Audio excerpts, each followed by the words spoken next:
Manmad railway line की केंद्र शासन द्वारा स्वीकृति मिलने के पश्चात पहली बार खेतिया पधारे लोकसभा सांसद गजेंद्र सिंह पटेल का भारतीय जनता पार्टी के कार्यकर्ताओं ने गर्मजोशी से स्वागत किया और इस दौरान नेमाड़ की नैया गजेंद्र भैया के सारे नारों की गूंज उठी है। विश्राम गृह खेतिया पर भारतीय जनता पार्टी के मंडल अध्यक्ष कमलेश सिंह राजपूत और नगर पंचायत अध्यक्ष दशरथ निकुंज सहित अनेक वरिष्ठ कार्यकर्ता नगर पंचायत खेतिया के पास शहरी और ग्रामीण क्षेत्र के सैकड़ों कार्यकर्ता उपस्थित रहे हैं। श्री पटेल ने पत्रकारों से बात करते हुए इंदौर मनमाड़ रेल योजना की स्वीकृति पे देश के प्रधानमंत्री नरेंद्र मोदी और केंद्रीय रेल मंत्री अश्विनी वैष्णव का आभार व्यक्त किया है। वही खेतिया सेंधवा मार्ग की दुर्दशा को लेकर पत्रकारों के प्रश्न पे भी उनका कहना था कि यह चिंता का विषय है और उन्होंने इस बारे में केंद्रीय मंत्री और मध्य प्रदेश शासन के मंत्री से चर्चा कर शीघ्र ही इसके सुधार की बात भी कही। आइए जानते हैं क्या कह रहे हैं सांसद गजेंद्र पटेल।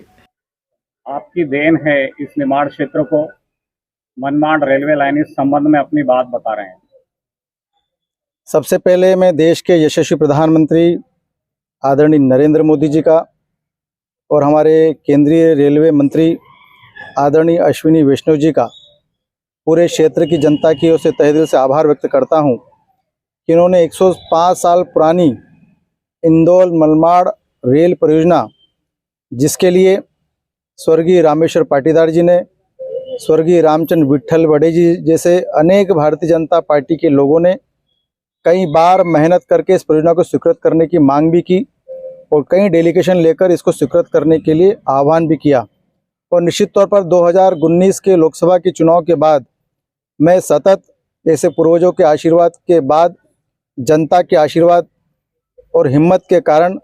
मैं लोकसभा के पटल पर भी और आदरणीय प्रधानमंत्री जी को भी, आदरणीय रेल मंत्री जी को भी बार बार इंदौर मनमाड़ परियोजना की जल्दी स्वीकृति मिले और क्षेत्रवासियों का कई वर्षों पुराना सपना साकार हो, इसके लिए हमने लंबे समय से मांग की थी। और निश्चित तौर पर केंद्रीय कैबिनेट बैठक के बाद में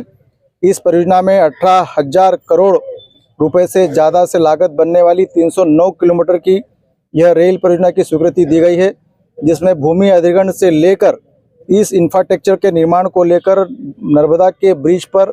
2 तरफा ब्रिज के निर्माण से लेकर इंदौर तक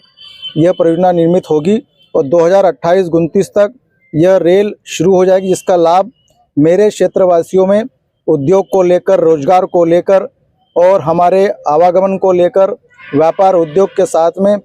और इस महंगाई की इसमें सस्ती दरों पर हमको यातायात करने की सुविधाएं इस क्षेत्रवासियों को निश्चित तौर पर मिलने वाली है।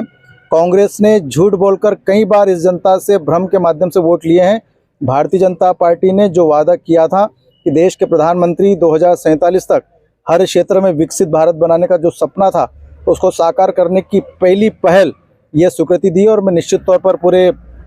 खेतिया में भारतीय जनता पार्टी के हमारे कार्यकर्ता हैं, मीडिया के भी साथी, हमारी मातृशक्ति बहनें भी हैं और जिस प्रकार से उन्होंने गर्मजोशी से स्वागत किया, इनकी हिम्मत और इनका आशीर्वाद ही था जो पार्लियामेंट में मुझे लड़ने की और बात करने की शक्ति प्रदान की थी। मैं पूरे क्षेत्रवासियों की ओर से देश के प्रधानमंत्री जी का और आदरणीय रेल मंत्री जी का तहे दिल से आभार व्यक्त करता हूँ। राष्ट्रीय राजमार्ग खेतिया सेंधवा, इसकी स्थिति दिन प्रतिदिन बिगड़ती जा रही है, इसको लेकर आप आगे क्या करना चाहेंगे? निश्चित तौर पर जिस प्रकार से देश की सरकार राष्ट्रीय राजमार्गों को लेकर चिंतित है,